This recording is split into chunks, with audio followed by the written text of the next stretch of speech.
Hello everyone, this is Robins. तो कैसे हो सारे? होपफुली तुम्हारी पढ़ाई सही चल रही होगी। तो बेसिकली यहाँ पे आज इस लेक्चर में हम ये देखेंगे इलेक्ट्रिक करंट का वन शॉट हम देखने वाले हैं। तो मैं यहाँ पे ट्राई करूंगा विद इन 10 to 15 मिनट्स में सारा कॉन्सेप्ट रिकैप करवा दूँ। अगर तुम्हें क्वेश्चन प्रैक्टिस करनी है तो डिस्क्रिप्शन बॉक्स में लिंक है, तो वहां से उसको डाउनलोड कर सकते हो। वहाँ पे विद सॉल्व एग्जाम्पल मैंने 10 इंपॉर्टेंट क्वेश्चन मैंने वहाँ डाल रखे हैं, तो वहां से उसको प्रैक्टिस कर सकते हो। तो आगे बिना टाइम वेस्ट किए आगे बढ़ते हैं। तो सबसे पहले हम डिस्कस करेंगे करंट इलेक्ट्रिसिटी। तो सबसे पहले बेसिक इक्वेशन हम स्टार्ट करते हैं। यहाँ पे आई करंट की इक्वेशन जो होती है, क्यू ओपन टाइम होती है हमारे पास। क्यू क्या हमारे पास चार्ज है, टी हमारे पास क्या टाइम है। और ये जो इक्वेशन गिवन है ये हमारे पास जब चेंज इन चार्ज गिवन हो, चेंज इन हमारे पास चार्ज गिवन हो, ये हमारे पास क्या है, change in time, change in time. And ये इक्वेशन किसके लिए है, जब हमारे पास चेंज जो है वो लाइक बहुत ही एक स्मॉल हो, चेंज हमारे पास बहुत ही छोटा हो, लाइक जो हमारे पास डेल टी है ये टेंडिंग टू कहाँ पे, वो जीरो हो, बहुत ही छोटा सा स्मॉल चेंज हो, उस चीज़ के लिए हम यहाँ पे ये डिफरेंशिएशन का यूज करते हैं। क्लियर है? तो ये करंट का बेसिक इक्वेशन है। फॉर एग्जांपल यहाँ पे ले लेते हैं। जैसे क्वेश्चन में तुम्हारे पास क्यू की वैल्यू तुम्हारे पास गिवन है चार्ज के लाइक टी के टर्म्स में, जैसे 3t² प्लस टी, ये तुम्हारे पास क्या है, चार्ज है। तो तुम्हें बतानी करंट की वैल्यू क्या होगी at T is equal to 2 second. तो हम कैसे फाइंड करेंगे, सिंपल सी बात है।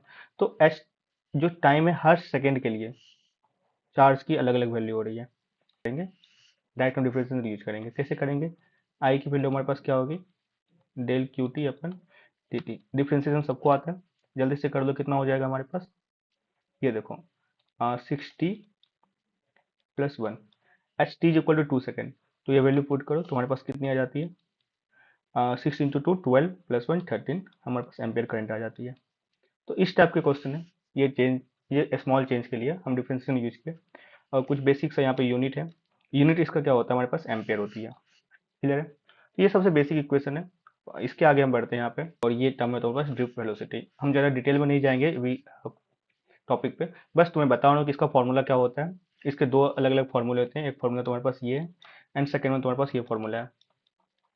तो हम बताएंगे इसका फॉर्मूला कैसे आता है, हम उसके डिस्कस नहीं करेंगे, बस हम बहुत शॉर्ट टाइम में ये सोच रहे हैं तुम्हारे पास ये पूरा ये रिवाइज करवा दें हम।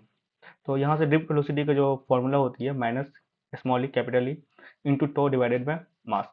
तो इन सारों का सिग्निफिकेंस क्या है, देखो यहाँ पे जो स्मॉल ई है वो चार्ज ऑफ इलेक्ट्रॉन है, कैपिटल ई है तुम्हारे पास इलेक्ट्रिक फील्ड है, एंड टो जो है तुम्हारा रिलैक्सेशन टाइम है।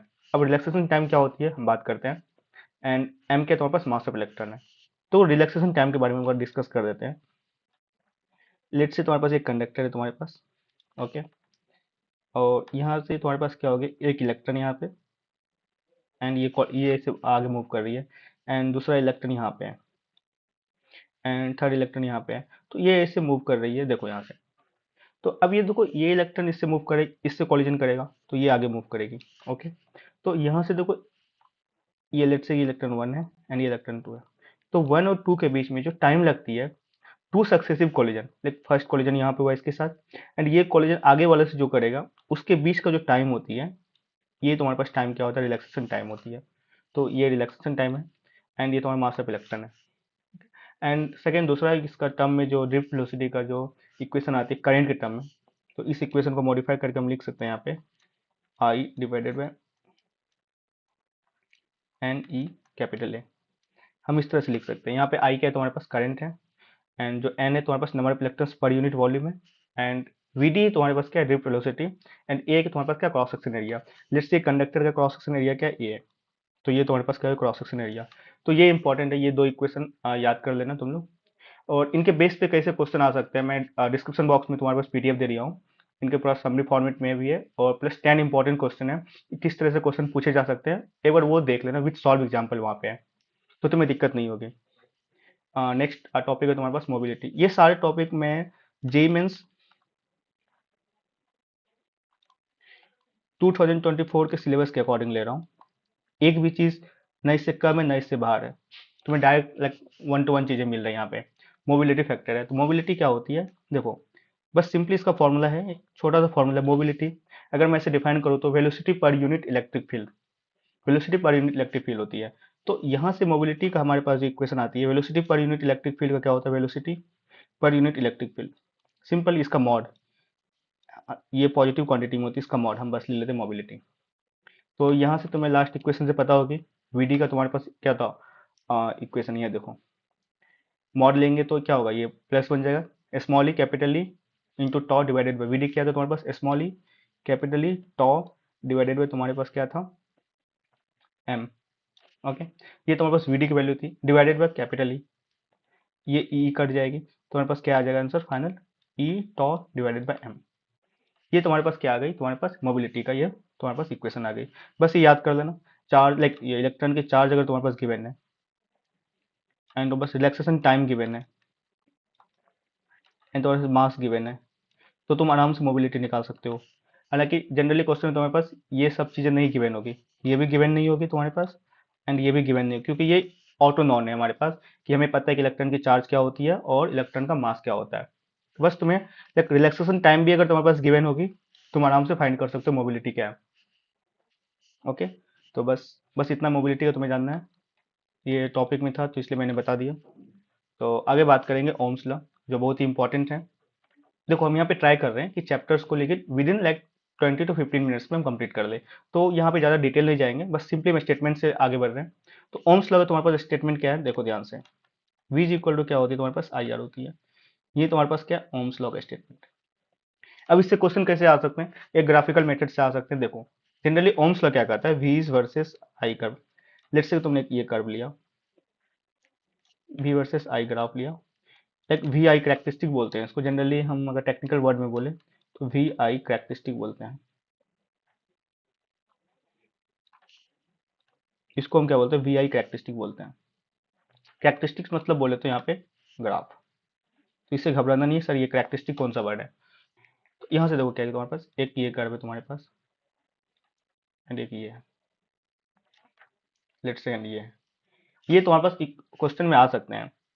एंड लेट्स से कि तुम्हारे पास ये इसकी थीटा 1 है तुम्हारे पास स्लोप, इसका कितना है तुम्हारे पास थीटा 2 एंड थर्ड वन है कितना थीटा 3।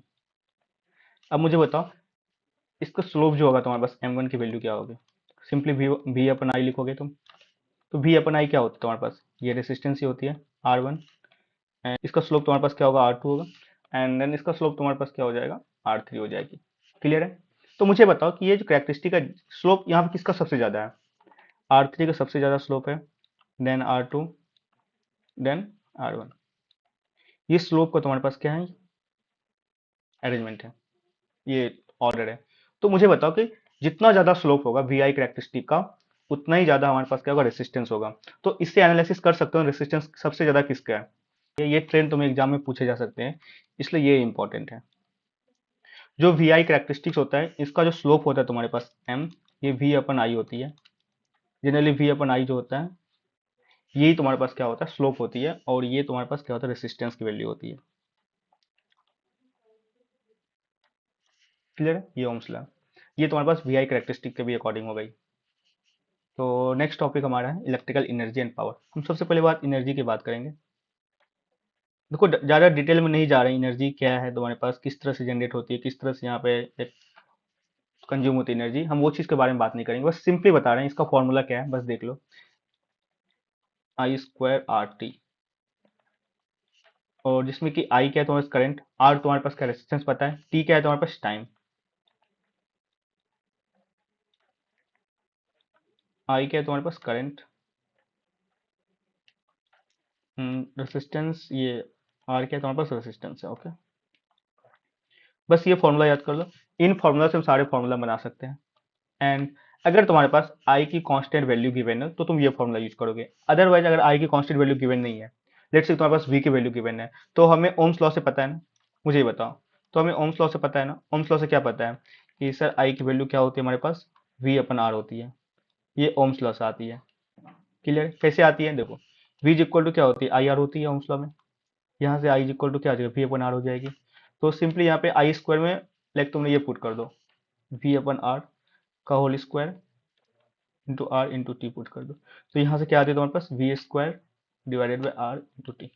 ये तो तुम्हारे पास किसकी टर्म में हो गई, अगर तुम्हारे पास कांस्टेंट वैल्यू ये वोल्टेज गिवन है, देखो यहाँ से मैं एक बार नोट कर देता हूँ, ये किसके लिए, अगर तुम्हारे पास कांस्टेंट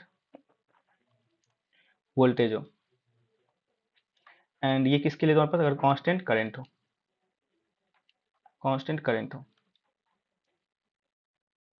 फॉर्मूला का मैथमेटिकल सिग्निफिकेंस सेम है, बस फिजिकल सिग्निफिकेंस अलग अलग है। ये कांस्टेंट करंट के लिए अप्लाई करेंगे, ये हम कांस्टेंट वोल्टेज के लिए अप्लाई करेंगे। एक और फॉर्मूला तुम्हारे पास है, इज इक्वल टू, इसे जनरेट होती है, लेट्स से यहाँ पे v अपन आर है ना, वी स्क्वायर अपन आर है ना, तो हम ऐसे करेंगे v by R into V लिख सकते हैं वी स्क्वायर अपन आर को v by R into V into T लिख सकते हैं। तो मुझे पता है कि v अपन आर को हम क्या लिख सकते हैं, यहाँ से देख लो i लिख सकते हैं, तो यहाँ से हम क्या लिखेंगे i v t। तो ये कब गिवन है, जब तुम्हारे पास करंट एंड वोल्टेज गिवन हो, ये तब यूज करेंगे। और सिंपली देखो यहाँ से मैं एक चीज बता रहा हूँ यहाँ पे, ये हमारे पास फर्स्ट इक्वेशन हो गई, एंड ये हमारे पास सेकंड इक्वेशन हो गई, एंड ये हमारे पास क्या हो गई, थर्ड इक्वेशन हो गई। तो अब मुझे बताओ पावर क्या होती है। पावर तो सबसे पढ़ रखा हो, सबने पढ़ रखा, पावर पावर क्या होती है, एनर्जी पर यूनिट टाइम। तो इसके according power energy per unit time होती है। हमारे पास एनर्जी का फॉर्मूला क्या है, 3 है। तो देखो फर्स्ट होगा I square R t divided by t, तो ये इसके लिए जब कांस्टेंट करंट गिवन हो। एंड सेकंड तो हमारे पास क्या होगा, V square by R into t divided by t, ये कब होगा, जब तुम्हारे पास कांस्टेंट वोल्टेज गिवन हो। एंड ये थर्ड क्या है तुम्हारे पास, V I t divided by t, कब, जब करंट एंड वोल्टेज दोनों गिवन हो। तो मैं सॉल्व करता हूँ, क्या होगा, power I square R is equal to V square upon R is equal to V into I. ये तुम्हारे पास पावर की वैल्यू गिवन है, ये पावर का तुम्हारे पास फॉर्मूला हो गया। तो मुझे बताओ ये किसके लिए, कांस्टेंट करंट के लिए, एंड ये कांस्टेंट वोल्टेज के लिए, एंड ये जब तुम्हारे पास वोल्टेज एंड करंट दोनों गिवन है, उस टाइम अगर पावर कैलकुलेशन की अगर बात करी जाए तो हमें ये सब कर यूज करना पड़ेगा। तो समझ में आ गया किस पॉइंट पे हमें कौन सा इक्वेशन लगाना है, ये क्लियर होना है। ओके, चलो आगे बढ़ते हैं। तो अब नेक्स्ट बात करेंगे रेसिस्टिविटी एंड कंडक्टिविटी। रेसिस्टिविटी का जो हमारे पास जनरल जो सिंबल है तुम्हारे पास, वो क्या है, रो से हम डिनोट करते हैं रेसिस्टिविटी को। एंड ये क्या करते हैं तुम्हारे पास, depends on material, depends on material, ये तुम्हारे मटेरियल पर डिपेंड करती है। तो मुझे बताओ, जो रेसिस्टेंस होती है वो directly proportional to length of conductor होती है, मुझे पता है। Sorry, inversely proportional to area होती है, क्रॉस सेक्शन एरिया होती है। तो यहाँ से हम कंक्लूड कर सकते हैं resistance directly proportional to l upon A. तो अगर हम प्रोपोर्शनली कांस्टेंट लगा दें तो यहाँ से आर की वैल्यू हम लिख सकते हैं रो एल अपन ए। ये इक्वेशन इस तरह से मॉडिफाई हो जाएगी। एंड ये रो क्या है तुम्हारे पास, रेसिस्टिविटी है, यहाँ पर रेसिस्टिविटी है, और यही तुम्हारा किसकी तरह काम कर रहा है, प्रोपोर्शनली कांस्टेंट की तरह काम कर रही है। तो ये रो, यही रेसिस्टिविटी, यहाँ से रो की वैल्यू क्या आ जाएगी तुम्हारे पास, जल्दी से बता दो, resistance into cross section area divided by length. ये इक्वेशन तुम याद कर लेना बस रेसिस्टिविटी का। और ये कंडक्टर का अलग मटेरियल पर डिपेंड करती है। और सिंपली यहाँ से कंडक्टिविटी भी आ जाएगी।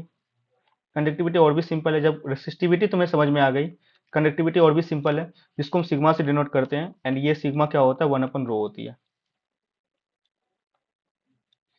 रेसिस्टिविटी का रेसिप्रोकल तुम्हारे पास क्या होती है, कंडक्टिविटी होती है। नेक्स्ट बात करते हैं कॉम्बिनेशन ऑफ रेसिस्टर। तो यहाँ से हम सबसे पहली बात क्या देखेंगे, हम दो तरह की कॉम्बिनेशन होती है। फर्स्ट हम देखेंगे सीरीज कॉम्बिनेशन।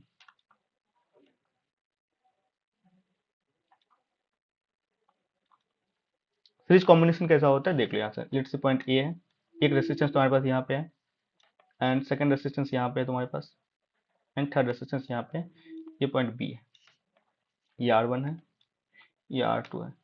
इस तरह के कॉम्बिनेशन को हम सीरीज कॉम्बिनेशन बोलेंगे। अगर मान लो कि यहाँ पे बहुत सारा रेसिस्टेंस तुम्हारे पास सीरीज में लगा हुआ है, R1 R2 R3, अगर मुझे इन दोनों के बीच में इक्विवेलेंट रेसिस्टेंस फाइंड करनी है एक सिंगल रेसिस्टेंस को रिप्लेस करते हुए, तो मुझे पता नहीं है आर इक्विवेलेंट की वैल्यू क्या होगी। तो सिंपली हमें पता है आर इक्विवेलेंट की वैल्यू क्या होती है, R1 plus R2 plus R3। Okay,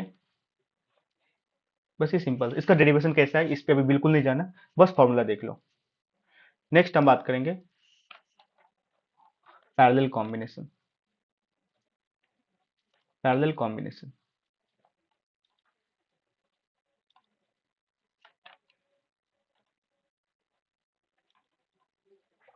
देखो यहाँ पे क्या होता है, एक लेट से पॉइंट ए है, इसके बीच में एक ये पॉइंट बी है, इसके जो रेसिस्टेंस R1 लगा हुआ है। पैरेलली कैसे ऐड करेंगे, सेम, तो एंड और लाइक फर्स्ट पॉइंट जो वो सेम होनी चाहिए।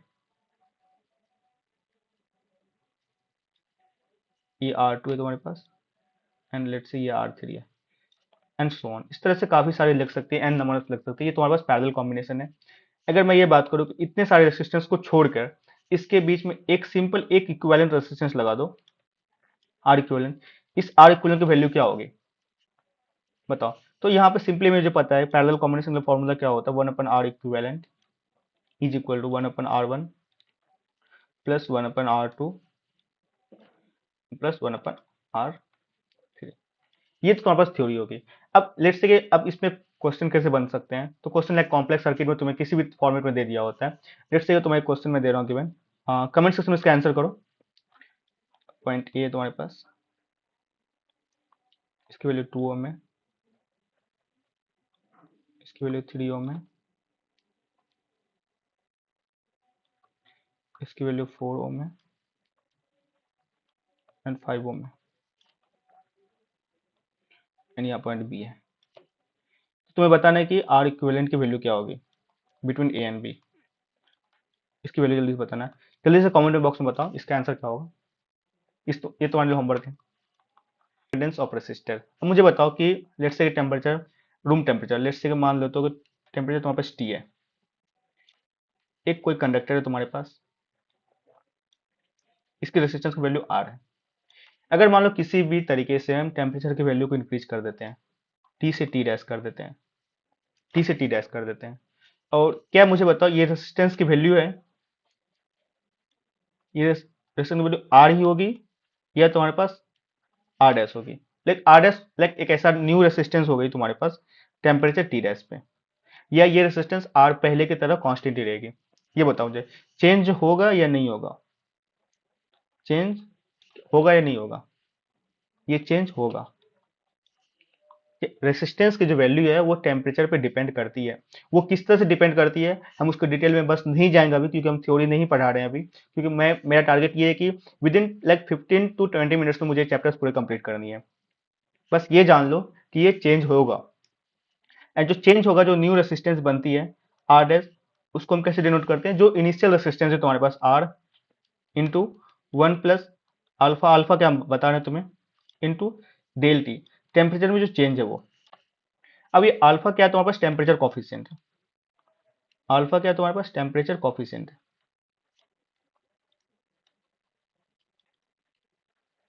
एंड यहाँ पे डेल टी क्या हो जाएगा तुम्हारे पास, temperature final minus temperature initial.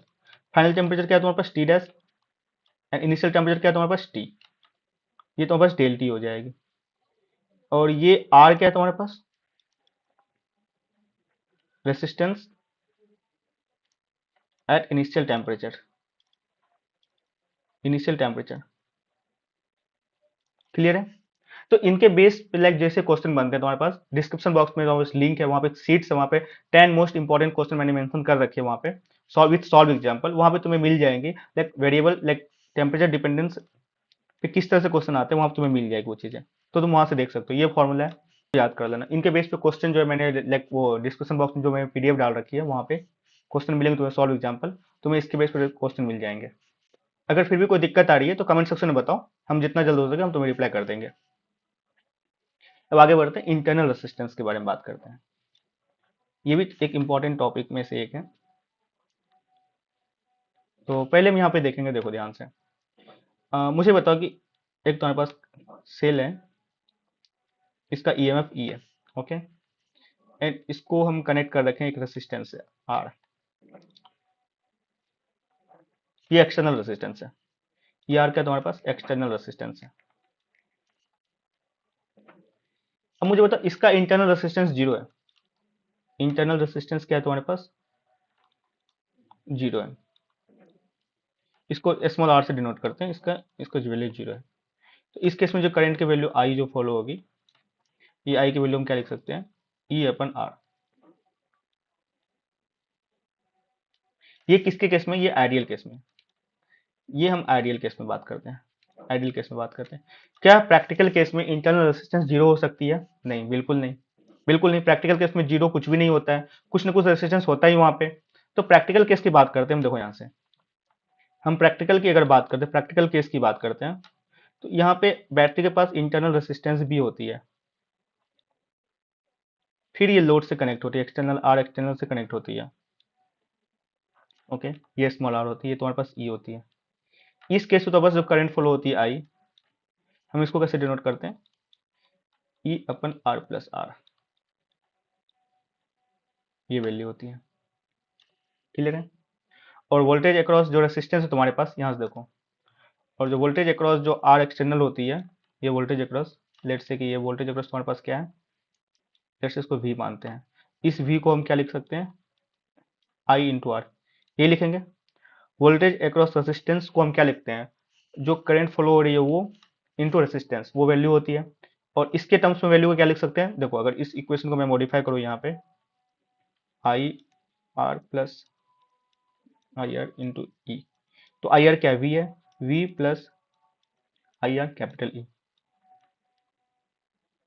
तो इस तरह से लिख सकते हैं। ये तो आइडियल केस में, लेकिन प्रैक्टिकल केस में क्या होती है, वोल्टेज अक्रॉस तुम्हारे पास, मुझे बताओ, आर एक्सटर्नल क्या है, वी, यहाँ पे वी हम बोल सकते हैं, लेकिन ये वी की वैल्यू क्या है तुम्हारे पास, आई इंटू आर। अगर तुम देखो तो आई इंटू आर क्या है तुम्हारे पास, वो एक्चुअल में ई ही होती है। तो मतलब आइडियल केस में अगर एक्सटर्नल रेसिस्टेंस के अक्रॉस अगर तुम्हें वोल्टेज फाइंड करनी है, तो तुम्हें देखो क्या करनी है, अगर आइडियल केस है, आइडियल केस में क्या होती है, इंटरनल रेसिस्टेंस तुम्हारे पास क्या होती है, जीरो होती है। अगर इंटरनल रेसिस्टेंस जीरो है, तो जो तुम्हारे पास ईएमएफ है एंड जो तुम्हारे पास वोल्टेज ड्रॉप है, वो उसकी दोनों की वैल्यू क्या होती है, सेम होती है। लेकिन अगर प्रैक्टिकल केस में देखें, जहां पे इंटरनल रेसिस्टेंस की वैल्यू जीरो नहीं होती है, उस केस में अगर हम बात करें, जो तुम्हारे पास ईएमएफ है, वो ईएमएफ है, वो तुम्हारे पास जो वोल्टेज ड्रॉप होता है अक्रॉस आर, उसके इक्वल नहीं होती है, उसके इक्वल नहीं होती है। तुम इस इक्वेशन से देख सकते हो, ई की वैल्यू क्या होती है, V plus I into small R, मतलब ई की वैल्यू क्या होती है प्रैक्टिकल केस में, हमेशा वी से बड़ा होती है, वी से बड़ा होता है। क्लियर है, ये इंपॉर्टेंट पॉइंट है, नोट कर लो, इससे क्वेश्चन पूछे जा सकते हैं। अब आगे हम बात करेंगे कॉम्बिनेशन ऑफ सेल। इससे ना इनडायरेक्टली क्वेश्चन तुम्हारे पास आते हैं, सर्किट सॉल्व करने में, कोई कॉम्प्लेक्स नेटवर्क तुम्हारे पास गिवन होगा, उससे सर्किट कैसे सॉल्व करनी है, उसको लाइक सिंप्लीफाई कैसे करनी है, वहां पे कॉम्बिनेशन सेल का लाइक अगर कॉन्सेप्ट यूज करोगे तो काफी इजी तरीके से बन जाएगी वो चीजें। तो कैसे, जैसे रेसिस्टेंस का सेल कॉम्बिनेशन देखे, तो उसी तरह हम सेल का भी देखेंगे। तो सबसे पहले बात हम करेंगे सीरीज कॉम्बिनेशन की बात करेंगे, सीरीज हम कॉम्बिनेशन की बात करेंगे। हम एक छोटे एग्जांपल से बात करेंगे, सीरीज कॉम्बिनेशन में क्या होगा, लेट्स से पॉइंट ए है, ये तुम्हारे पास सेल E1 है, हम जिससे बात किए थे कि इसकी इंटरनल रेसिस्टेंस भी होती है, वो भी इंक्लूड करेंगे। इसकी इंटरनल रेसिस्टेंस स्मॉल आर है, एंड सेल तुम्हारे पास 2 है, इसकी इंटरनल रेसिस्टेंस स्मॉल आर है, ये पॉइंट बी है। ये E1 है एंड ये R1 है, ये E1 है एंड ये R2 है। जल्दी से मुझे बता दो, ए एंड बी के बीच में दो सेल तो तुमने लाइक सीरीज में कॉम्बिनेशन कर दिया, सेल 1 हो गया ये, एंड ये सेल 2 हो गई, सीरीज में तुमने कॉम्बाइन कर दिया। मुझे बता, अगर इक्विवेलेंट मुझे बताना है, जैसे ये इक्विवेलेंट तुम्हें बतानी है क्या होगी, एंड ये आर इक्विवेलेंट बतानी क्या होगी। सिंपल बात में, मैं डायरेक्ट डिटेल में नहीं जा रहा हूँ, बस सिंपली मैं फॉर्मूला लिख रहा हूँ, बस तुम्हें याद कर लेनी है, क्योंकि एक वन शॉट ऑलरेडी मुझे पता है तुम ऑलरेडी चैप्टर को पढ़ रखे होगे, बस एक लाइक स्नैपशॉट देने के लिए मैं तुम्हें ये चीज बता रहा हूँ। जो ई इक्विवेलेंट होती है यहाँ पे तुम्हारे पास क्या होगा, E1 प्लस E2, सॉरी यहाँ पे E2 होगी, ओके, एंड जो आर इक्विवेलेंट तुम्हारे पास होती है वो क्या होती है तुम्हारे पास, R1 प्लस R2। अगर मैं बात करता हूँ, अगर तुम्हारे पास E1 is equal to E2 हो जाती है and R1 is equal to R2 हो जाती है, उस केस में ई इक्विवेलेंट तुम्हारे पास क्या होगा, 2E, 2E1, and R equivalent क्या होगा तुम्हारे पास, 2R1। अगर मुझे एक चीज बताओ यहाँ पे, अगर एन आइडेंटिकल सेल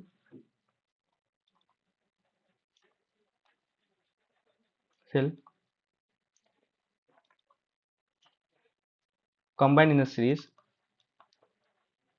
तो जल्दी से मुझे बता दो, ई इक्विवेलेंट की वैल्यू क्या होगी तुम्हारे पास, n into e equivalent, sorry n equal to E1, and R equivalent क्या हो जाएगा तुम्हारे पास, एन इंटू R1। अगर ये एन आइडेंटिकल सेल अगर सीरीज में कॉम्बिनेशन किया हुआ है, तो उस केस में ई इक्विवेलेंट की वैल्यू क्या होती है तुम्हारे पास, n into E1, and R equivalent की वैल्यू क्या होती है, एन इंटू R1। तो E1 क्या है तुम्हारे पास, EMF of one cell, EMF of 1 cell. And R1 क्या है तुम्हारे पास? Internal resistance of cell. Clear है? सीरीज क्लियर है? अब बात करते हैं हम पैरेलल कॉम्बिनेशन पे। अब हम बात करते हैं पैरेलल कॉम्बिनेशन पे।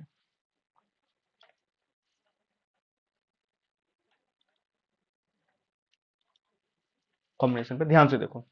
पैरेलल कॉम्बिनेशन क्या है यहाँ पे, एक बार अच्छे से देखो। यहाँ पे लेट्स से पॉइंट ए है, अगर यहाँ पे लेट्स से ये E1 है एंड ये R1 है एंड ये B है, एंड सेकंड यहाँ पे तुम्हारा ले लिया ये E2 है एंड ये R2 है एंड ये B है, ये E1 R1 E2 R2। चलो अगर बात करते हैं कि अगर इसके बीच में एक इक्विवेलेंट सेल तुमने लगा दिया एंड इंटरनल रेसिस्टेंस लगा दिया B की वैल्यू, यहाँ पे B है, ये E इक्विवेलेंट हो गई एंड ये R इक्विवेलेंट हो गया। तो E इक्विवेलेंट की वैल्यू तुम्हारे पास क्या होगी? E1 R1 plus E2 R2 divided bye 1 upon R1 plus 1 upon R2। And R equivalent क्या होगा? देखो R क्या है तुम्हारे पास पैरेलल में लगी हुई, तुम्हें पता है R इक्विवेलेंट का फॉर्मूला क्या हो जाएगा? 1 upon R equivalent is equal to 1 upon R1 plus 1 upon R2 हो जाएगी। अगर मुझे बताओ if E1 is equal to E2 and R1 is equal to R2 हो जाए, तो उस केस में E इक्विवेलेंट की वैल्यू क्या होगी तुम्हारे पास? जल्दी से बता दो। E इक्विवेलेंट की वैल्यू क्या होगी तुम्हारे पास? सिंपली E1 होगी। तुम कैलकुलेट करके देख लो, E1 की वैल्यू E2 की वैल्यू E1 डाल दो एंड R2 की वैल्यू R1 डाल दो, तुम सिंपली कैलकुलेट करो तो वहां से तुम्हारे पास वैल्यू निकल के आएगी E equivalent is equal to E1 and R equivalent की वैल्यू तुम्हारे पास क्या आती है? तुम्हारे पास R1 डिवाइडेड बाय 2। अगर ये दो सेल का कॉम्बिनेशन है तो ऐसा आता है। तो यहां से हम कंक्लूड क्या कर सकते हैं? इफ एन आइडेंटिकल सेल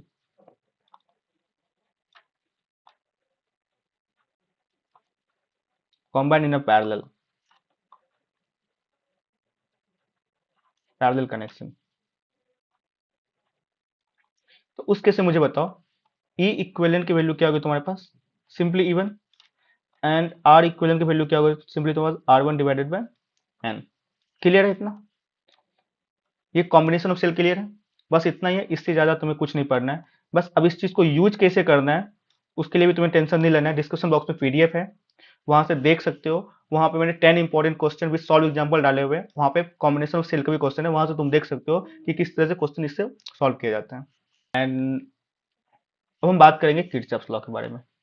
ये काफी इंपॉर्टेंट है किरचॉफ लॉ, जहां पे तुम्हारे पास series combination parallel combination cell के रेसिस्टर्स का काम बिल्कुल नहीं करते हैं सर्किट सॉल्व करने में, उस जगह पे हम KCL लगाते हैं, सॉरी किरचॉफ लॉ लगाते हैं।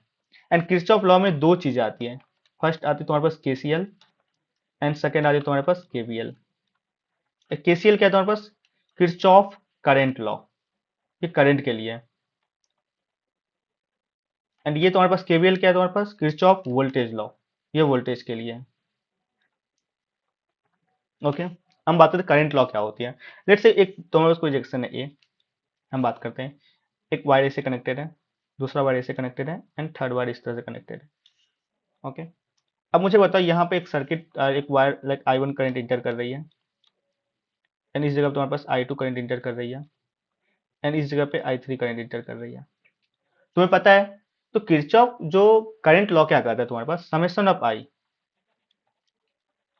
एट A इक्वल टू क्या है? 0। A क्या है तुम्हारे पास? नोड है। ये क्या नोड? लाइक जहां पे जंक्शन होती है ना पॉइंट का, उसको हम क्या बोलते हैं? नोड बोलते हैं। तो जो समेशन ऑफ करंट जो होती है तुम्हारे पास एट A किसी भी नोड पे, उसका समेशन क्या होती है? 0 होती है। यहाँ पे क्या बोलेंगे हम? I1 plus I2 plus I3, इसकी वैल्यू क्या है? तुम्हारे पास 0 होती है। ओके, अब बात करते हैं अगर तुम्हारे पास करंट किसी एक करंट का डायरेक्शन तुम्हारे पास चेंज कर दिया गया, लेट्स से A इस तरह से किसी एक करंट का डायरेक्शन तुम्हारे पास चेंज कर दिया गया। देखो ध्यान से, यहाँ पे तो I1 आ रही थी, इस जगह भी I1 आ रही थी, सॉरी इस जगह पे I2 आ रही थी, लेकिन इसका मैंने डायरेक्शन अपोजिट कर दिया, I3 कर दिया। तो मुझे बताओ क्या यहाँ पे भी हम I1 plus I2 plus I3 लिखेंगे इक्वल टू 0? नहीं, बिल्कुल नहीं। क्यों? क्योंकि देखो अगर तुम लाइक करंट इंटर कर रही है, अगर उसको पॉजिटिव मान रहे हो तो जो करंट बाहर जा रही है उसको नेगेटिव मानो। अगर बाहर जाने वाले को पॉजिटिव मान रहे हो तो जो करंट इंटर कर रही है उसको नेगेटिव मानो। तो मैं यहाँ पे ले रहा हूँ जो अंदर आ रही है उसको मैं पॉजिटिव ले रहा हूँ। तो अंदर I1 I2 तो आ रही पॉजिटिव ले लिया, लेकिन बाहर क्या जा रही है, I3 जा रही है। तो अगर अंदर आने वाले को हम पॉजिटिव ले रहे हैं तो बाहर जाने वाले को नेगेटिव लेंगे। तो उस तरह से हम क्या करेंगे, यहाँ पे बाहर जाने वाले को नेगेटिव लेंगे, I1 प्लस I2, एंड जो बाहर जा रही है उसको नेगेटिव लेते हैं, minus I3 is equal to 0। तो तुम्हारे पास किरचॉफ करंट लॉ ये स्टेप ये कहती है। और इसके अकॉर्डिंग तुम्हारे पास I3 की वैल्यू क्या आ जाती है, जल्दी से मुझे बता दो। I1 प्लस I2, ये हो गई। और ये चीज तुम यहाँ पे अच्छे से देख सकते हो, अगर तुम्हारे पास किसी एक पॉइंट पे I1 एंड I2 इंटर कर रही है तो जो करंट बाहर जाएगी वो I1 प्लस I2 का समेशन ही होना चाहिए।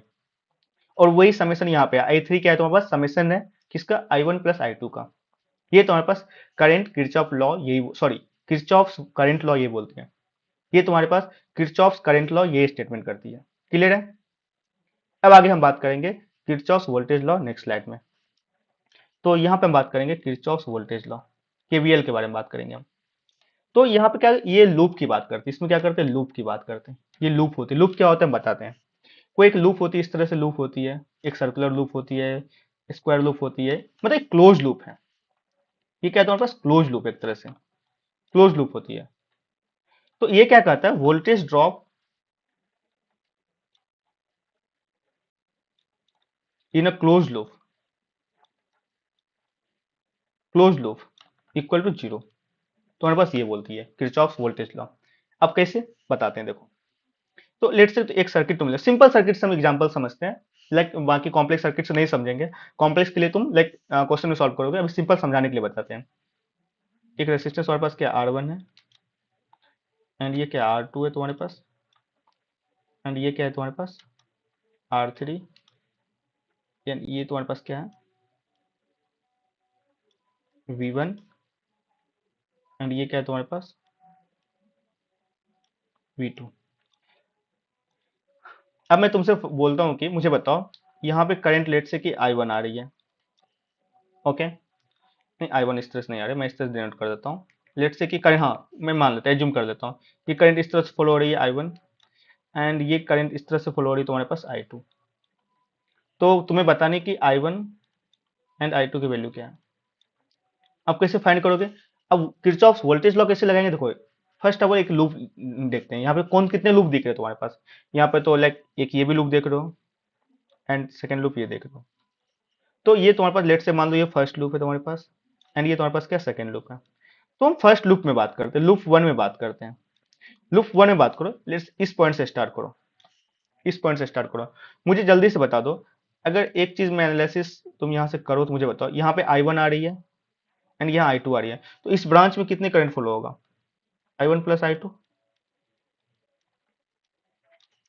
हो गया। तो अब पता लूप में जो यहाँ पे वोल्टेज लॉ लगाओगे, इस पॉइंट से स्टार्ट करो। करंट के डायरेक्शन में वोल्टेज क्या होती है, ड्रॉप होती है, तो क्या लगाओगे, -I2 R1। यहाँ पे करंट के डायरेक्शन में वोल्टेज क्या होगी, ड्रॉप होगी, क्या लगाओगे, -I1 plus I2 into R2। And अगर यहां से देखोगे, ये वोल्टेज क्या हो रही है, इंक्रीज हो रही है, प्लस क्या लगाओगे, V1 लगाओगे। टोटल यहाँ यहाँ से स्टार्ट किए थे, हम यहीं पे आ गए, तो ये टोटल वोल्टेज ड्रॉप क्या है, लूप के अंदर 0 है। तो ये फर्स्ट इक्वेशन हो गई तुम्हारे पास। हम्म एंड लूप टू की बात करते हैं हम, लूप टू की बात करते हैं। यहां से फिर से हम स्टार्ट करते, किसी किसी कहीं से भी स्टार्ट कर सकते हो, कोई दिक्कत नहीं है। अगर हम इस जगह से स्टार्ट करते हैं, करंट के डायरेक्शन में तुम्हारे पास लाइक इस तरह करंट के डायरेक्शन, ये करंट डायरेक्शन इस डायरेक्शन में, तो क्या होती है यहाँ पे, डिक्रीज होगी वोल्टेज, वोल्टेज ड्रॉप होगा, क्या होगा voltage, -I1 plus I2 into R2। And यहाँ से V क्या है, डिक्रीज हो रही है, क्योंकि हम इस डायरेक्शन में चल रहे हैं ना, हम लूप के इस डायरेक्शन में चल रहे हैं, हम इस डायरेक्शन में चल रहे हैं। तो यहाँ क्या डिक्रीज हो रही है, क्या हो रही है, -V2। और यहाँ पे क्या हो रही है, डिक्रीज हो रही है, क्या हो रही है, -I1 R3 is equal to 0। ये तो बस लूप टू हो गई, लूप टू की क्वेश्चन हो गया। अब तुम क्या करोगे, solve equation 1 and 2, and then find value of I1 and I2। अब ये इजी हो गया, अब ये फाइंड कर लो, क्योंकि यहाँ पे दो इक्वेशन है और दो वेरिएबल है। वेरिएबल तुम्हारे पास क्या क्या है, I1 and I2 and two equation two variable. हम 10th क्लास में अच्छे से सॉल्व कर चुके हैं इसको कैसे सॉल्व करना है। तो आराम से यहाँ पे दो इक्वेशन हमने बना लिया, दो वेरिएबल भी सॉल्व कर सकते हो। क्लियर है, ये तुम्हारे पास किरचॉफ वोल्टेज लॉ है।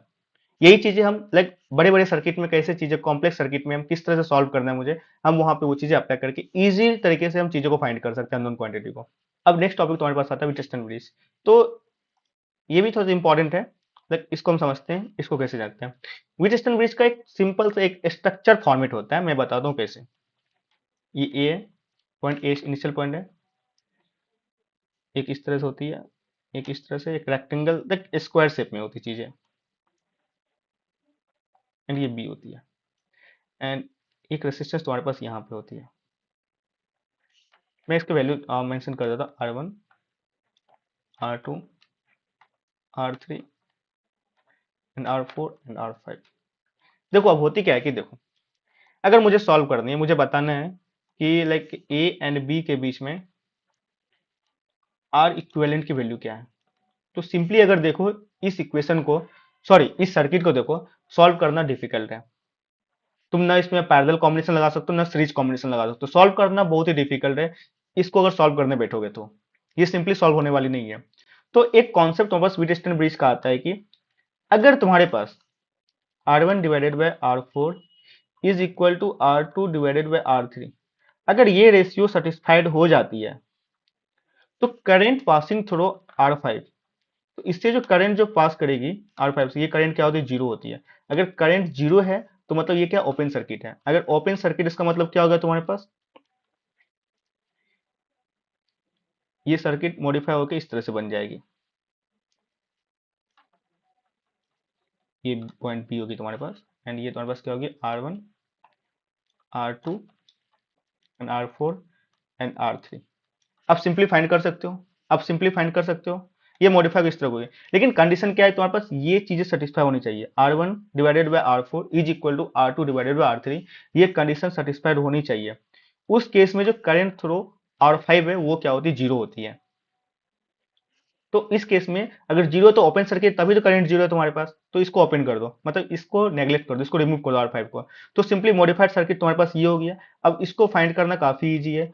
R1 एंड R2 तुम्हारे पास क्या सीरीज में है, एंड R3 एंड R4 क्या सीरीज में है, एंड देन ये दोनों क्या है तुम्हारे पास पैरेलल में है, एंड ये दोनों पैरेलल में। आराम से सॉल्व करके R इक्विवेलेंट की वैल्यू निकाल सकते हो।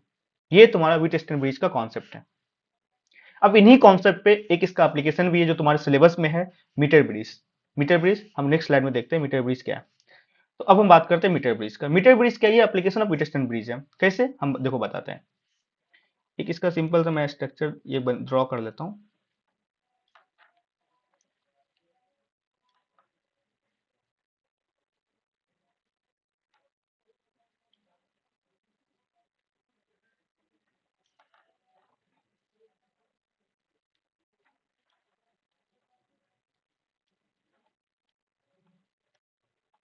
देखो ये मैं ड्राइंग कर लिया हूँ, ये तो हमारा मीटर ब्रिज है।